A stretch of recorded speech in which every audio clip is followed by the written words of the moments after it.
This next question, there's some buzz around it. This question's from Paul. He says there's lots of talk about the dollar losing its status as a reserve currency and stock market bubble, and that we should invest outside the U.S. stock market. How worried should we be? How worried should they be, and how should we be thinking about these headlines and all of the trending buzz that's out there about this right now? Yeah, I feel like this is gathering a lot of attention right now, but I'd argue it's been gathering a lot of attention for a while. I don't feel like this is the first time that we've heard, oh, maybe the dollar is not going to be the world reserve currency, or oh, maybe this is going to happen. I think that this has been going on for a while. Was there a stock market question in there also, or is it specifically the reserve currency? Was he asking? Specifically about the reserve currency, but he also mentioned the stock market bubble. Got it, okay. And so should I be concerned? How should I plan for that? How should I change my financial life because of that? Well, first, let's talk about this from, we don't do politics on this show, but I think it is important to recognize we live in a very political environment, especially as we approach 2024, which is another presidential election year. And there's a lot of talk about this. And I think it's important because, look, America has a lot of benefits in the fact that we are the reserve currency. I mean, whenever I travel anywhere internationally, I just came back from Africa, they still love our dollar bills. I mean, when I was in Paris last year, they loved our dollar bills. Everybody, I mean, and they want our money. And I think it's a valuable thing to say, hey, are we in danger of losing this because with oil contracts and other things, it's been so valuable because if people are buying our debt and investing in our dollar, it really gives us the ability to kind of be, very healthy financially. I'm trying to choose my words well because it is a hot topic thing. But here's what I found when I researched this.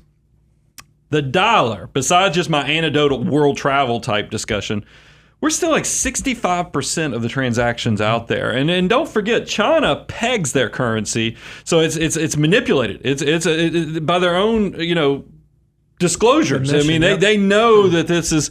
So I don't know that you're going to turn that into the world reserve currency if you know that it's a manipulated currency to a degree. And I know people will say, look, we manipulate with the way we print and the Federal Reserve and so forth, but that's different than pegging your currency. And that's why I just think if you look at how dominant we still are on the global stage, and then and then the way some of the shortfalls of other currencies, I think we're okay. But I do think it is important to bring it back to say we still need our government to be smart from a fiscal standpoint so that we don't look like we're wild mavericks not taking that world responsibility seriously, because the way we manage our finances as a country it's kind of the way you look at an individual. I mean, you want to know people are trustworthy and they're doing the right thing. And that's why we're not setting the stage in a good place with all the struggles with raising the debt ceilings, how we're always fighting on a political standpoint. I don't love it. I just don't love it. But I think overall, I still trust in the long term, humans want to expand, humans want to grow, and domestically, United States still has tons of innovation going on, but I also love a good diversified portfolio, and there's nothing wrong with you having international exposure as well, and you're going to make it through this. That's exactly where I was going to go with that. Yeah, and I'll let you kind of close it out with don't get distracted by the noise that you can't control. Yeah, you're asking, Paul, okay, how should I think about this? How concerned should I be? Well, you got to step back to, as an investor, ultimately, what are we doing? We are deciding that we want to go be owners of certain types of companies. And you have to have confidence that the companies that I own are going to understand how to navigate both, whether your opinion is a shrinking global economy or an expanding global economy.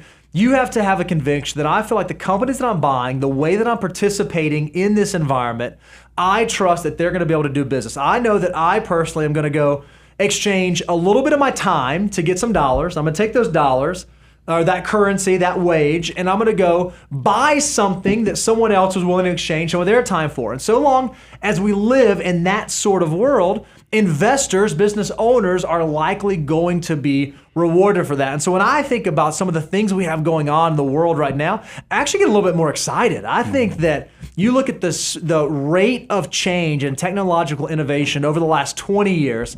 I think the next 20 years is going to look even crazier. It's going to be wilder. And the folks who recognize that and can be on the front end of that and can be patient and keep a level head and stay disciplined are likely to be rewarded over the long term for that. So I think what you do is you make sure that you cover your risks. You live on less than you make. You have an emergency reserve in place. You build wealth outside of your wage. You diversify your portfolio. And if you're doing all those things, you are controlling everything that you can control. And you have to just, those things you can't control, you kind of have to be out of sight, out of mind on those. Yeah, and where you control those is through exactly what you said, the asset allocation. That's it.